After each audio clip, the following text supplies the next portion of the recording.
Hi there, a hearty welcome to all of you who have joined us for another informative weekend of Jamaica Magazine. I'm your host, Theodore Henry. Today we continue to explore the 2023-2024 budget discussions in Parliament, plus a second chance program for high school students to matriculate. As usual, we'll be making you health-wise. It's information you don't want to miss, so stick around for these and more after this important message. Water is precious. So we encourage everyone to practice the 4 R's of water conservation. Always remember to reduce your use of water wherever possible. Replace water wasting devices with water savings devices. Reuse water wherever possible. And wherever leaks are found, please repair them and repair them quickly. Don't delay. Practice the 4 R's of water conservation today. Thanks for staying. First up on our pages, as promised earlier, is an excerpt from Prime Minister Andrew Holness's recent budget presentation to the nation. The following is an excerpt from the 2023-2024 budget presentation by Prime Minister the Most Honourable Andrew Holness. I will now turn to the matter of the development of the nation's infrastructure. As we all know, strong and well-maintained infrastructure is the foundation of any thriving society. Providing support for economic activity and connecting our communities to services can only be done by creating well-planned, well-built, well-maintained infrastructure. I will first spend a few moments on a quiet powerhouse, the National Spatial Data Management Branch of the Ministry of Economic Growth and Job Creation. I bet most people didn't even know that we have such an agency, the National Spatial Data Management Branch. And I'm highlighting it for a reason. The National Spatial Data Management Branch's mission is to manage the capability to digitally capture, store, process, and coordinate Jamaica's geographic data to support decision-making for national development. Essentially, the guiding concept of geographic information systems is to capture everything that happens and tie it to a precise location. So you want to capture what happened, when it happened, and where it happened. But why do we need GIS? Having recorded when, what, and where, we can then probe that information to answer why it happened, who it happened to, and how it happened. And once you have that data and you can probe it, then you can start to plan effectively. The point I want to make by highlighting this industry is that there is always a lot of talk about Jamaica's development, right? But, Madam Speaker, our development is becoming more evidence-based. Now, I am the first to concede that Jamaica's spatial development has been historically unplanned and poorly planned. As you drive around and you see the spatial layout of the country, you ask yourself, why was the road aligned so close to the coast? Or why is the road alongside a river? No, there are historical reasons for that. That's where the ships used to come in, they used to offload, and the river already created a path. You work that path, usually a donkey trail, till it emerges into a path, and then it emerges into a road. So, Madam Speaker, not a lot of planning would have gone into it. But it doesn't mean that what we have inherited, that we should keep it. It doesn't have to stay that way. We can change it. And we can use the technology we have, the data we have, to properly, spatially plan our country. Madam Speaker, we ask ourselves, why would we allow the main street of a town to also be the main highway? Why didn't we build a road around the town? Why did we build highways, such as the North Coast Highway Corridor, and then allow numerous points of entry and exit onto the highway? An investment that should have been a highway has now become a congested local street. So these are things that we have to consider, and we have to employ greater evidence-based, greater data in planning our country. So, Madam Speaker, this administration is taking planning seriously, and we are using cutting-edge technology and data-driven processes to make decisions about the spatial development of our country.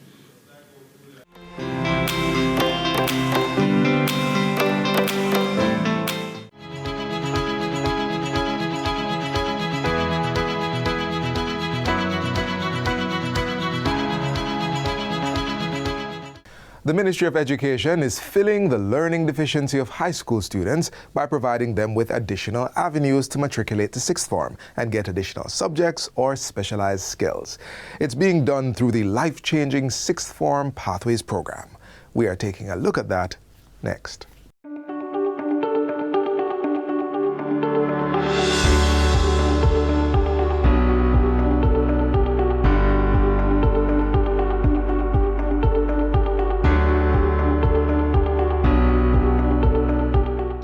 Chose him to do 3 subjects.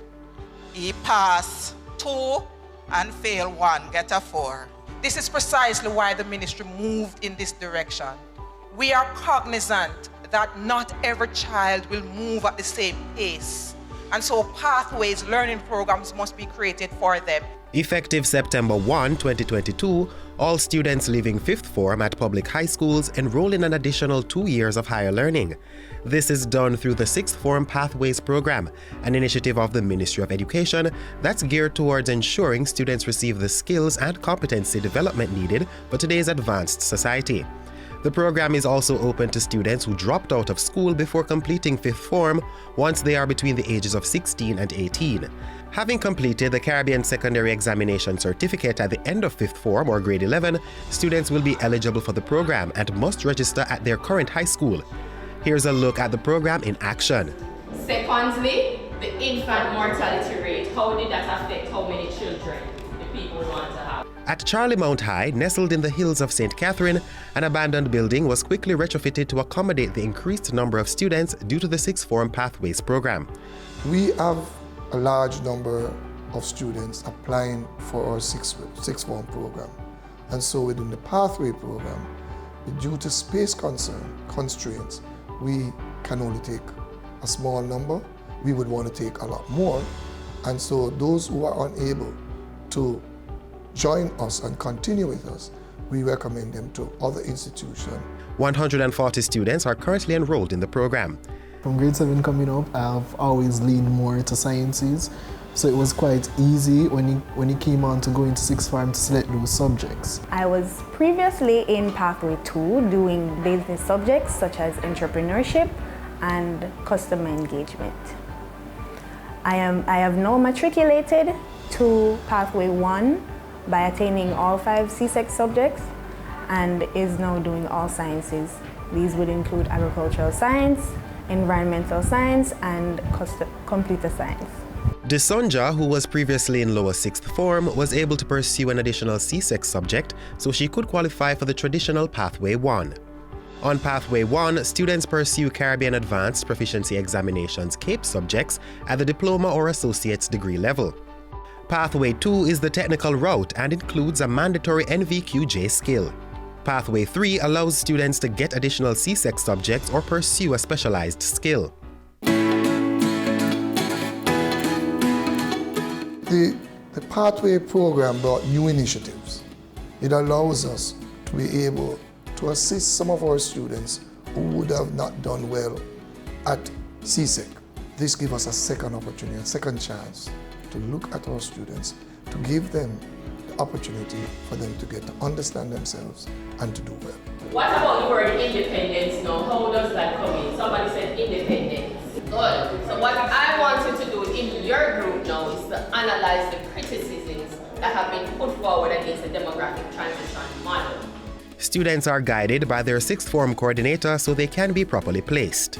I would have had persons in Pathway 2 that is now matriculated to Pathway 1 because they were given the opportunity with their 1 or 2 subjects to sit those and come again to do the CAPES at Pathway 1. Charlemagne stands ready to work and to continue the program, the Sixth Form Pathway program with the Ministry of Education. Each year we graduate, or in our graduating cohort, we have over 250 students. And we would love to have at least 3/4 of that number continued with us. Since September 1, 2022, the Sixth Form Pathways program is offered at no cost to students. The government will pay $17,000 per student in secondary schools, $80,000 per student in private tertiary institutions, and $60,000 for students in public tertiary institutions. At the end of the program, students in high school will earn a National School Leaving Certificate, Level 2. Students who participate in the Sixth Form only program at tertiary institutions will receive the same certificate once they have completed the full 2 years. In the future, I'd like to become a veterinary technician. The pathway that I'm on now, I'd excel in my science subjects because I'm in the science class. I would need more subjects to be accepted into the college of my dreams. So my dream is to become a pharmacologist or something within the field of pharmacology. So I consider the Sixth Form pathway right now as a milestone in that, a journey. So it's paving the way for me to attain that dream.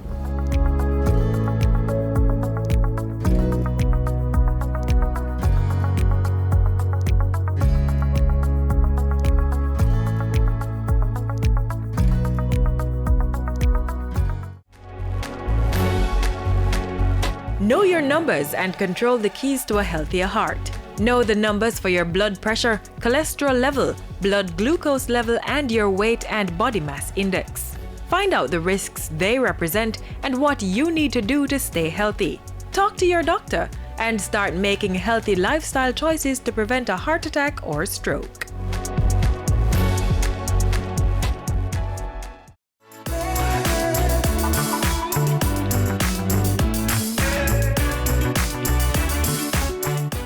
Ensuring good health and well-being in the early years of our lives is important for us to progress in our later years. Watch this next feature to learn about an initiative by government and NGOs to help vulnerable mothers take care of their newborns and give them the right start to good health. Provision of prenatal support as well as timely management and treatment can make the difference between life and death for mothers as well as their babies.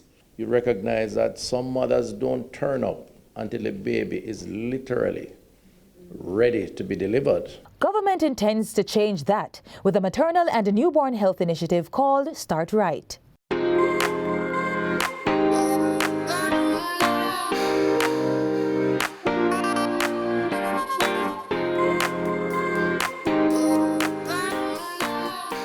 Start Right brings before us a tremendous opportunity to improve our maternal health offerings, but even in a broader sense, the family. Ensuring a mother's well-being before, during, and after pregnancy will enable her for better care for herself and her newborn. The program forms part of government's effort to reduce the maternal mortality ratio to 70 per 100,000 live births by the year 2030. Jamaica's maternal mortality rate at 2018 ranges 93.5 per 100,000 live births. We have some targets that we focus on. In Jamaica, we are trying to reduce our maternal mortality ratio to 70 per 100,000 live births by the year 2030. We're some ways from that. We, I am told, are 110 per 100,000. In 2016, we had gone down to 93.5 per 100,000 in 2018, and the preliminary data in 2019-2020, those terrible COVID years, suggest that it has inched back up. I don't have this specific number, but that's something that we have to keep working towards. With Start Right, vulnerable mothers and their babies will now have greater access to diagnostic services across the public health system. The initiative is a partnership involving the Ministry of Health and Wellness, the American Friends of Jamaica, AFJ, and the Jamaicans Abroad Helping Jamaicans at Home, Jaja Foundation. Included in the supplies are handheld ultrasound machines or butterfly monitors. The portable devices, supported by iPad technology, will enable early and rapid diagnosis, such as screening for birth or heart defects, prenatal testing, and checks for pregnancy complications. So we're focusing on pregnancy with the donation of and the provision of training on the use of these portable ultrasound machines, and after pregnancy with the donation of needed supplies to aid in the care of both mother and child, which is very important. This device is truly a game changer. For example, instead of bringing patients to another department to have an ultrasound being done, this device is 100% portable and can be placed in the doctor's pocket, as I just demonstrated. And you can see here, truly streamlining patient care. We hope that we will actually move on to phase 2. Our goal is to have these handheld devices in as many doctors' pockets as possible. In the initial phase, 100 adolescents and other vulnerable mothers will receive snuggle nests, a portable infant lounger bed, as well as essential items including diapers and skincare, oral care and hygiene products. This snuggle nest will also be critical. The intention is to use it starting with vulnerable mothers as a pilot and hopefully incentivize them to come to the clinic for prenatal care, and then hopefully allow the health system, doctors and nurses, to better understand their particular circumstances and give the babies and mothers the best possible outcome. The benefiting facilities are spread across the island and include Victoria Jubilee, Kingston Public, Cornwall Regional, Black River, Savannah Lamar, St. Anne's Bay, Maypen, Princess Margaret, Mandeville Regional and Spanish Town Hospitals, and the University Hospital of the West Indies. And by March, plans are in place to expand the program to aid 2,000 expectant mothers. The Start Right program, giving vulnerable mothers and their babies a head start at life.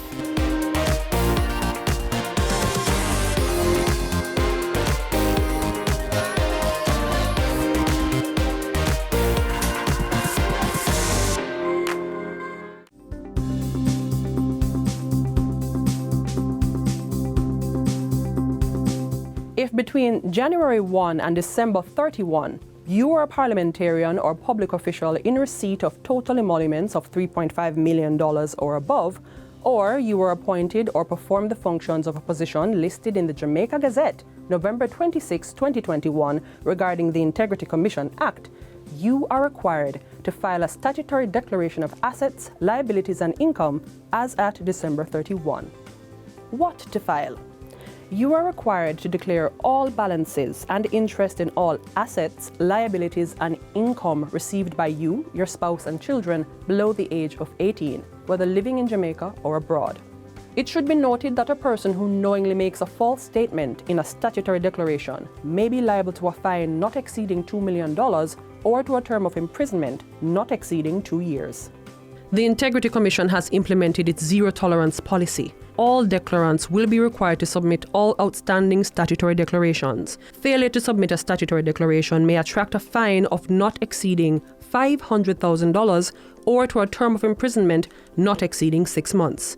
The Integrity Commission has decentralized the collection of statutory declarations. Submit your statutory declaration for the previous calendar year securely within your organization on or before March 31 of the following year. Here's how. Firstly, complete your statutory declaration. Ensure you have entered the correct as-at date, for example, December 31, 2021. NA or C attached is never an appropriate response. Use none and list all required balances. Copy or print additional pages where necessary. Ensure all the sections are signed. A justice of the peace is required to validate your signature by signing, entering the date, location, and affixing their embossed seal. Attach the relevant supporting documents. ATM printouts are not accepted. You then proceed to your in-house collection point. Collect a statutory declaration envelope and security seal. Place the required information on the statutory declaration envelope, seal the envelope, and affix the security seal. Deposit the secure envelope in the Integrity Commission branded collection container or with your designated officer on or before March 31. Finally, enter your name and the date of submission on the Integrity Commission log sheet. The designated officer should deposit the white copy of the log sheet in the collection container on April 1. Retain the yellow copy for the files and facilitate the submission of collection container to the Integrity Commission. The Integrity Commission will register your statutory declaration and send you a receipt by email on or before May 13.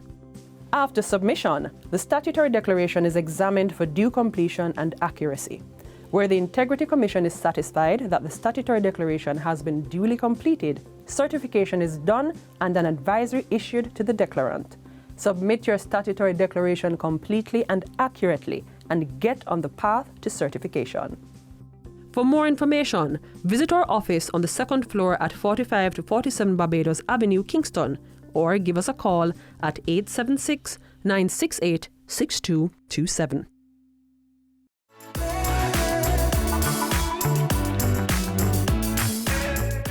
As we draw near the close of today's Jamaica Magazine, we want you to take note of the calming and healing benefits of some of the plants that exist in our environment. They have been used for many generations to treat with numerous ailments.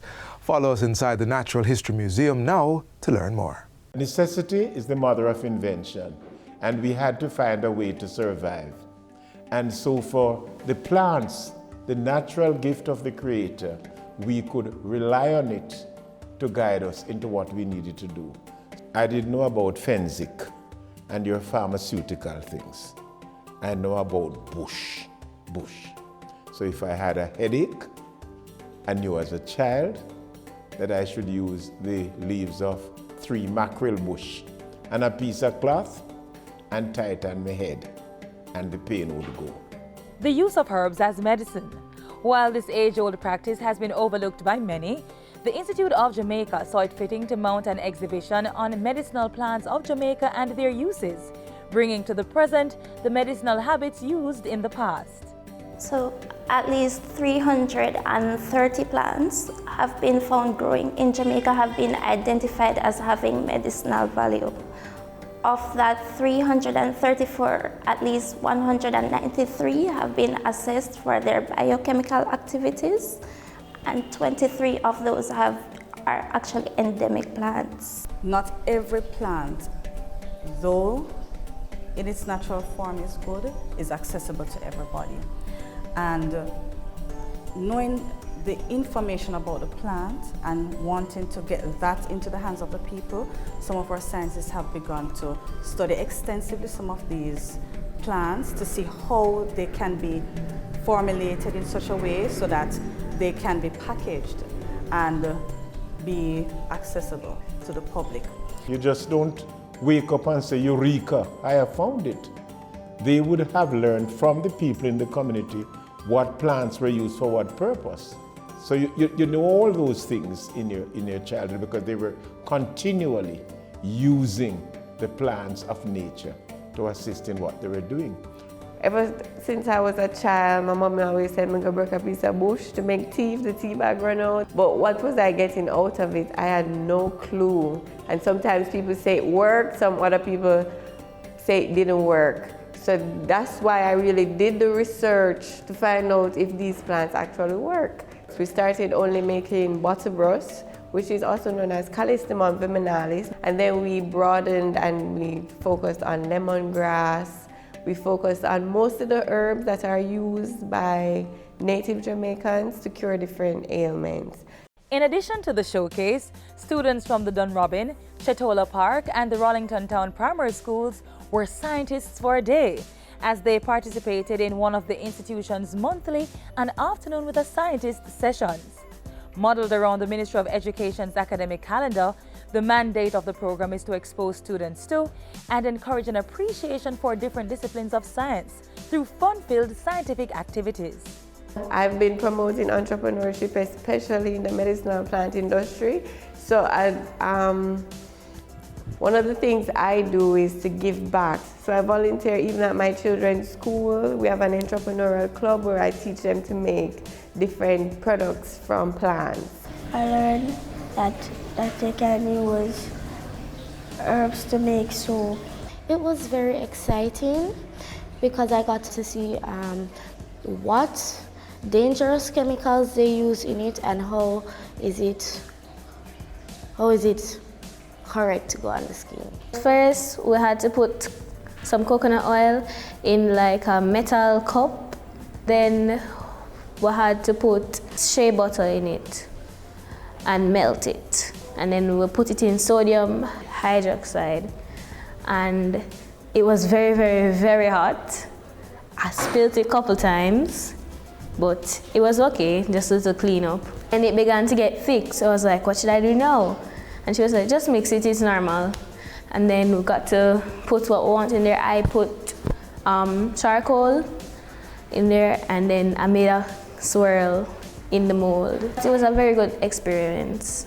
I'm so happy our students were able to participate in the activity held here at the Institute, where they learn more about medicinal plants. I believe it's very important for them to know that the plants that are found right there in their backyards can be used for healing of ailments that they'll have, the common cold, whatever the ailment may be. This is what I would like to engage the people in.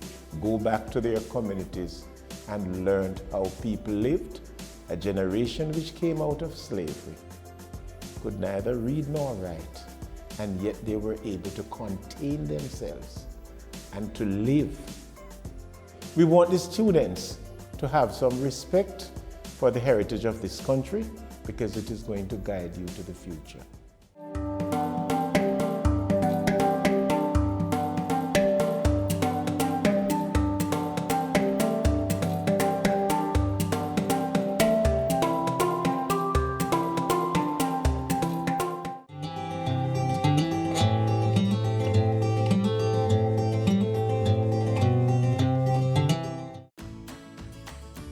Children are the future, and ensuring our future is healthy requires that children are always provided with nutritious foods to grow well and live long.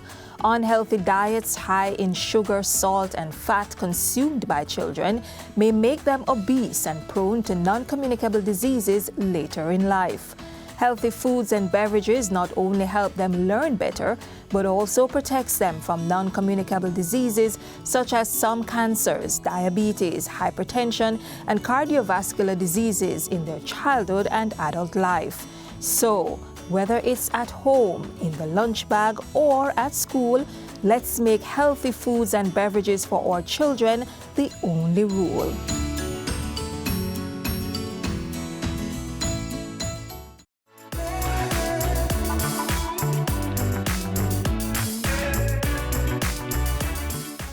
And this is where we end the program, but be sure to join us tomorrow for another show. Until then, there is more to watch by visiting our website, jis.gov.jm. On behalf of the entire production team, I'm Theodore Henry. Until next time, take care and live good.